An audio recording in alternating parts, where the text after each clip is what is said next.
ஓ முருகா, என் அன்பு பிள்ளையே, இதை விடியலுக்குள் நீ கேட்டுவிட்டால் நீயே வேண்டாம் என்றாலும் சுப செய்தி ஒன்று உன் வீடு தேடி வரும்.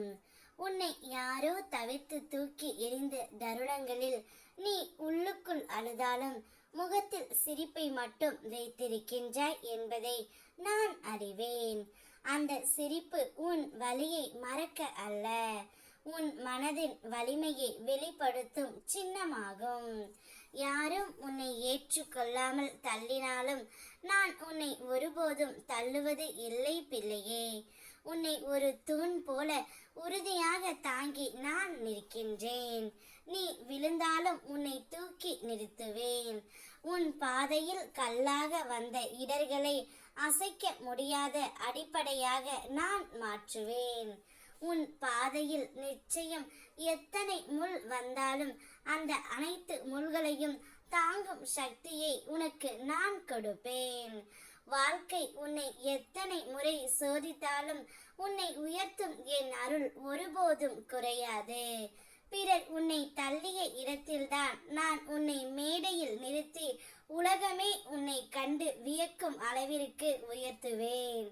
நீ ஏன் கலங்குகின்றாய்? நான் இருக்கையில் உனக்கு என்ன குறை பிள்ளையே? உனக்கு நியாயமான வெற்றி, நல்ல பெயர், சாந்தி, வளம் அனைத்தும் கிடைக்காமல் போகாது. உன் நம்பிக்கையை மட்டும் உயிராய் பிடித்துக்கொள். நான் உன் பக்கத்தில் நின்று உன்னை வெற்றி அடைய செய்து உன் வாழ்க்கையை சீரமைப்பேன். நீ தர்மத்தோடு நடந்தால் உன் வாழ்வை உயர்த்துவது என் கடமை. நானே உன் வழிகாட்டி, உன் காப்பாளர், உன் தந்தை, உன் நண்பன், உன் பயம், உன் குழப்பம், உன் துயரம் எல்லாவற்றையும் நான் களைய வாக்குறுதி அளிக்கின்றேன். நாளைய விடியலில் உனக்கான சுப செய்தி ஒன்று உன்னை தேடி வரும். வரப்போகும் நாட்கள் உனக்கு நம்பிக்கை தரும் நாட்களாகவும் வெற்றியை தரும் நாட்களாகவும் இருக்கும்.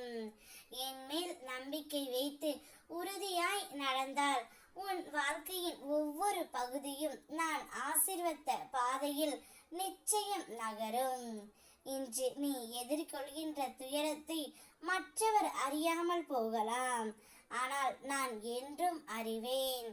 என்னை நினைத்து கொண்டிருக்கும் உன்னை நான் எப்பொழுதும் கைவிட மாட்டேன். உன் கண்கள் என்னை நினைத்து ஏங்கும் வரை என் அருள் உன்னுடன் என்றும் இருக்கும். நீயே வேண்டாம் என்றாலும் நாளை உன்னை தேடி சுப செய்தி ஒன்று வரும். சந்தோஷத்தில் துள்ளி குதிக்கப் போகின்றாய். ஓம் முருகா.